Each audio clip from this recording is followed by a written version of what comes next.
Hey there folks, this is Ryan from ORS Cross Country Skis Direct in Vermont, and I'm going to show you what we have to offer for ski equipment in our family outing recreational touring category. So what does that mean? Well, in this category you're typically taking the family and going to the touring center, maybe not, maybe just going out yourself, maybe to the local golf course or some trails, local park, that kind of stuff. In this category, you're just mainly on groomed surfaces, packed snow, stuff like that. Not really unbroken, deep powder out in the middle of nowhere. You don't necessarily need metal edges. You don't need heavy-duty boots. You need warm, cozy boots, and you need nice skis that are gonna, be easy to maintain. They're gonna be a lot of fun. Go out, get some fresh air, get some exercise, have a good time skiing. So if that sounds like what you're looking for, pay close attention. Let's start off with the skis, shall we? And, there's a lot of skis out there available, and in this category, these are the skis that we've kind of chosen.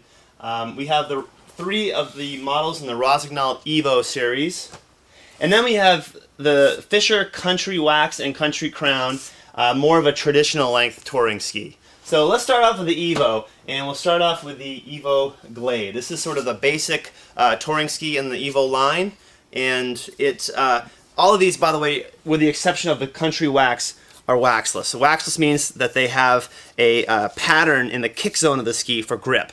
You should still apply a coat of a glide wax on this ski. Easy Glide from Swix is a great option. Actually, you put it tip to tail. What it basically does is it sticks to the base of the ski and prevents snow from sticking, especially in warmer temperatures.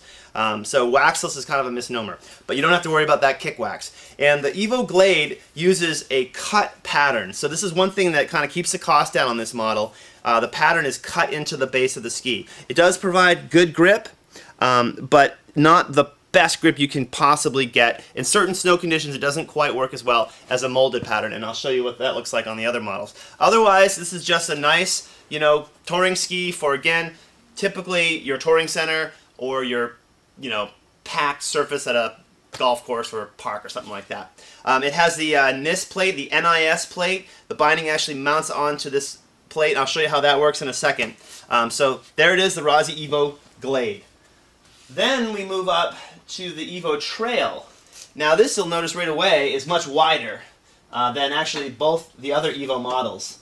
So the Trail, that wider platform, is better for deeper snow if you do tend to wander off, but also for beginners who are learning or someone who just wants a more stable platform. It's nice. It really does keep the ski nice and stable. Good for learners, and if you're just going out to sort of explore around, this is a great option. Now I mentioned that molded pattern. Well, the Evo Trail has it. So the scales are molded into the base rather than cut, and they actually, the teeth kind of rise above the running surface of the ski. So you certainly are going to get better grip in all conditions with this type of waxless pattern. Now these don't have metal edges, but the Evo Trail here and the Evo Tour have a protruding edge that really does help to give you a little more bite in softer snow for turning, snow plowing, that kind of thing. But again, on a packed surface in a touring center groomed type of situation, you don't really need a metal edge. So these aren't going to add the extra weight and drag with a metal edge. So there it is, the Evo Trail. Again, a little more for maybe off track occasionally, but also great in track as well. Nice and stable, really good beginner and all around fun ski, Evo Trail. Then we go to the Evo Tour, and this is sort of our, performance Evo, if you will. It's narrower than Trail, but it's certainly a little bit wider than your race ski. This is a really sweet ski. I mean, this is great. Again, it has the molded pattern.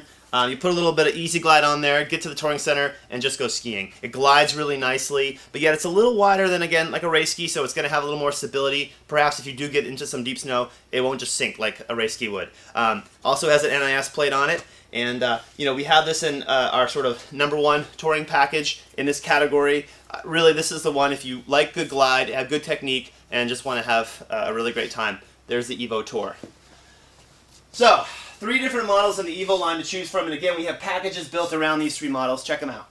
Then we also offer the Fisher Country Ski, which is for people who prefer a traditional length. So it's going to be sized a little bit longer for better glide. Not as much side cut. Really, it's for going in a straight line, nice kick and glide, really getting into a rhythm. And we offer this in a wax, meaning you get to wax it. So you find your kick zone typically, and it's actually marked on the side with arrows based on your weight. I won't get into how you really determine that, but if you're looking at the ski, you probably know. You put your kick wax in there so you can really get optimum performance, whatever the snow condition of the day is. It's a great, I call it a Cadillac. Going on a long 15K all-day ski, this is a great ski for that. And if you don't want to mess around with waxing, then the Country Crown just has the waxless pattern, and this is like the Evo Blade, is a cut pattern, but it does offer really good grip, really fun traditional length ski that's a little bit wider than a race ski, again for stability, a little more comfort, a little more off-trail versatility. Okay, now talked about the skis, let's talk about the boots.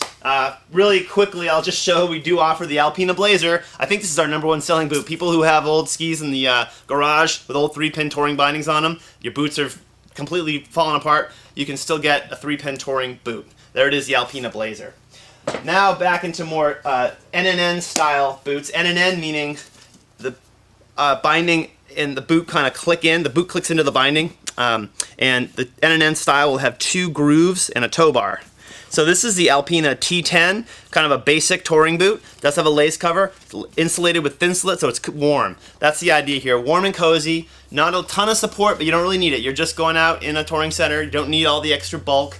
Just a nice, light, warm touring boot. And a great option for the Glade. We have that built in a package, and it can really go in any of these skis. Now, let's talk about the Alpena T20 Plus and the Eve T20 Plus. These are new this year, and we used to carry the T30 and the Eve T30. This is replacing those models.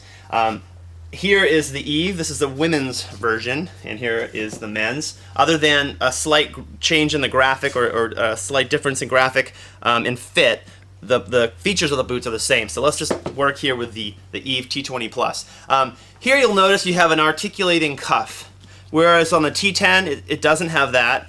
So what that articulating cuff does is give you more lateral support, so it's a lot easier to turn a ski. It just gives you more ankle stability, and if you kind of want to do maybe a little skate technique occasionally, it certainly helps for that. But otherwise, in a standard kick and glide situation, it doesn't really interfere with anything. And it also has a nice power strap, lace cover. It really gives you a nice snug fit with extra support, thin slit lining. It's a really, really nice touring boot. Great all-day touring boot. And excellent choice in any of these skis. We have it in a package offered as an alternative to the T10. It's a really, really nice touring boot.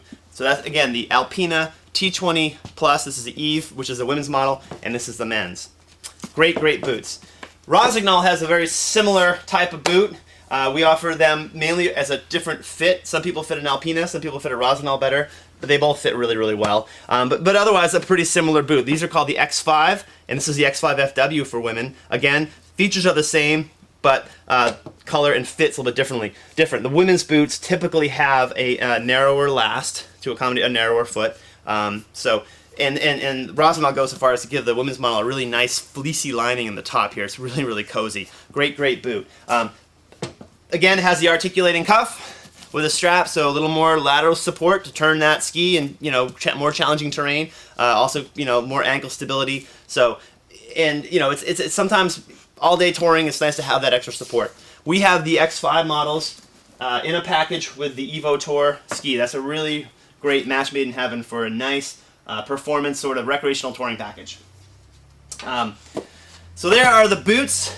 There are the skis. We do offer a couple of poles in this category. This is just our basic aluminum touring pole from Swix. Nothing too fancy, an aluminum shaft, straight all the way from the top to bottom. Doesn't taper, just keeps the cost down. But it's a strong, basic touring pole. If you like a slightly nicer pole, you could upgrade to the Swix Alyou Tech pole. This has a tapered aluminum shaft, so the swing weight is a little bit lighter. It also has a nicer strap. So, again, this is probably a better option for the person who appreciates better technique and wants more performance. Pair that up with this ski in that touring package, and you've got yourself a really nice setup. You can certainly go crazy with poles. We carry most of the Swix poles all the way up to their really high-end carbon poles that are like $200. So it's up to you.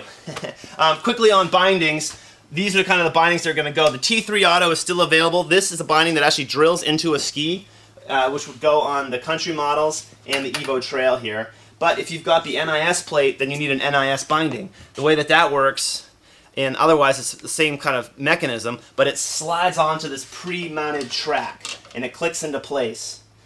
Eventually, the T3 is going to go away, and in its place, you're going to have an NIS plate that you would mount to a flat ski. So if you don't have the NIS plate on your ski, you can still use the T4 combi binding, which is an NIS binding, but you would have to mount the plate onto the ski, and then the binding will click onto that track. This is kind of the new wave of binding technology in the Nordic world, the NIS plate interface. So it's pretty cool. Again, there's your Swix Easy Glide. This is really recommended for waxless skis. Tip to tail, right over the scales, keeps the snow from sticking, gives you a little bit better glide, and you know, always nice to have a pair of straps. We offer a few models. Here's one basic one, the Swix RO397 strap. Good to slap those on your nice skis and head out to the slopes. So, thanks for checking in, folks. Hope you have a good time out there. Hope this helped you sort of decide what equipment's best for you. Once again, my name's Ryan from ORS Cross Country Skis Direct in Vermont.